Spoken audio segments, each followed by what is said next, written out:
basically with the World Cup happening and the Premiership not starting to the 17th of October, ourselves, Leicester Tigers, Newcastle and Sale are going to play a Kings of the North tournament, so we can have some meaningful rugby while the World Cup is on, and obviously build for our season in the Premiership. So it's a new concept, one that we think will be a success, and it's good to have competitive rugby in the Midlands and the north of England, and make sure that we have a good build up to the new season, and make sure that our fans have got something to watch while the World Cup's on.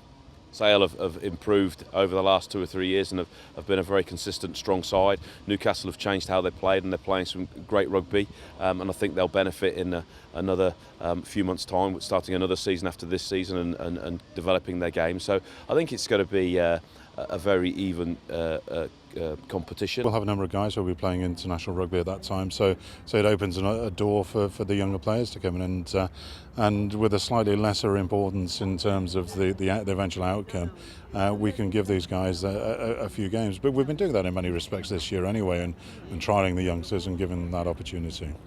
I think rugby's going to be on the calendar for everybody. You know, there's going to be a lot of tourists coming in the country.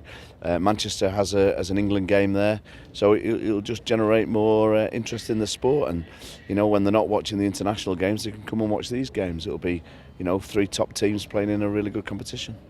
I think it will be a cracking tournament to play. It's going to be a period of time with no game, like almost 4 or 5 months with no competition. So to have an actual good club level competition against Sale Sharks and Newcastle Falcons, it will be cracking. There's going to be millions of people visiting the UK to come and watch the World Cup. I'm sure there'll be a lot of people coming to local cities like Rugby to see the museum. They'll come to Leicester to see obviously matches and Welford Road, and hopefully some of the games that we'll be playing. They'll come and to Leicester Cathedral hopefully and see King Richard. But I mean, I think it's great for the game. I think it's great for Leicester as a city, for people to come and visit and actually see the true Leicester. Everybody sort of thinks of Leicester as sort of an industrial town in the Midlands, but there's a lot more to it than that, and it'll be just good for the game and good for all the cities that the rugby's been played at.